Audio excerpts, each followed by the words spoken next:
Dear colleagues, this is how the eyelid margins are covered with plastic drapes. The eyelid margins must be nicely covered so that instruments that go into the eye doesn't come in contact with the skin of the eyelids.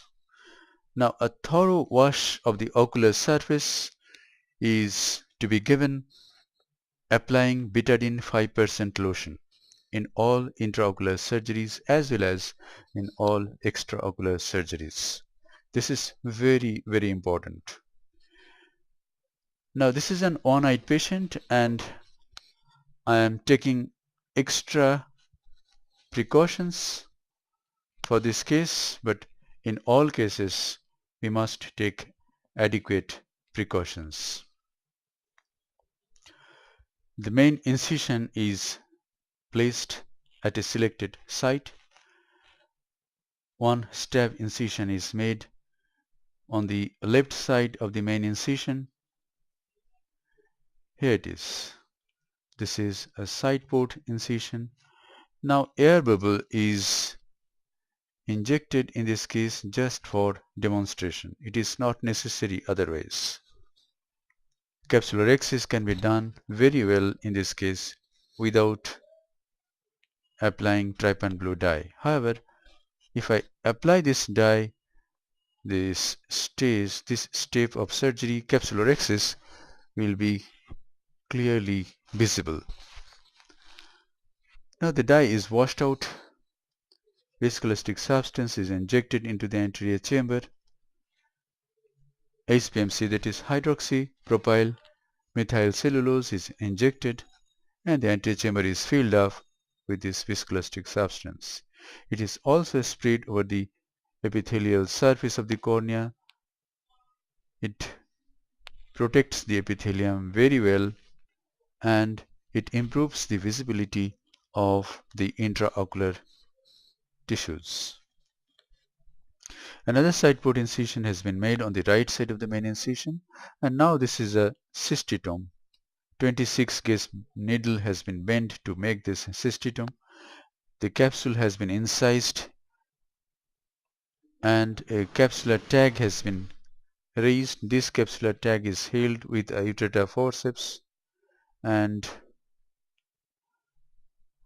a fairly large capsulorhexis is being performed in this case.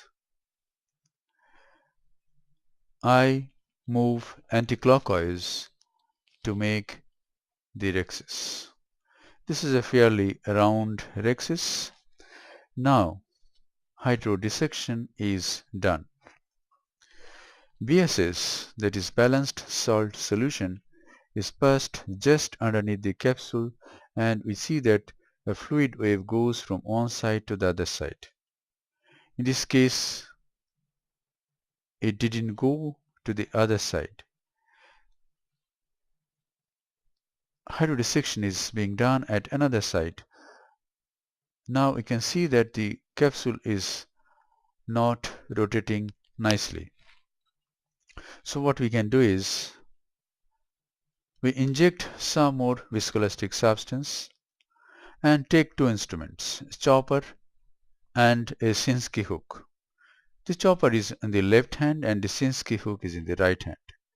Now if we move like this, the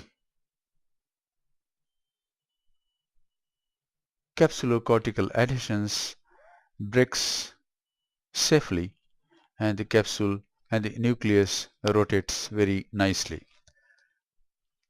Now viscoelastic substance is injected again and now is the time to enter into the eye with the phaco handpiece. In this case I am going to use Oatley Cataract 3 phaco machine. This is the easy tip of Oatley's phaco system. And now in this case I wanted to do direct chop, but I was not in the sufficient depth. I was at a superficial level and see what happened. I tried to crack the nucleus and this is the central hard core of the central disc of the nucleus. It didn't crack. So I do some sculpting on the central disk, central hard core of the nucleus. I rotate the nucleus 180 degree and chop it the other equator, and I separate the nucleus and it divides into two heminuclei. Now I chop one by one at different places. At this time, the FECO power in this case is 75%, flow rate is 45 ml per minute, and vacuum is 450 millimeter of mercury.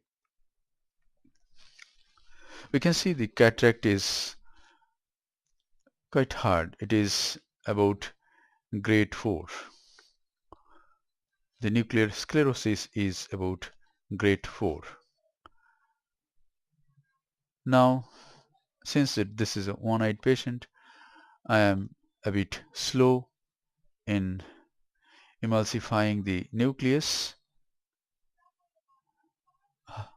One heminucleus has been emulsified and removed. This is the other heminucleus. I work on this fragment, and this is the last fragment, and that's it.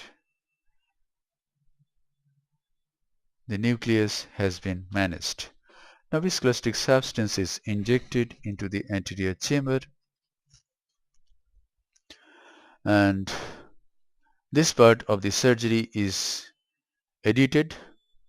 A Simcoe cannula has been used to clean the cortical matter. Viscoelastic substance is used to fill up the antechamber and the capsular bag, and a hydrophilic acrylic intraocular lens has been placed in this case. The antechamber is formed nicely, the side ports are hydrated, and the case gets over. Thank you very much for your attention.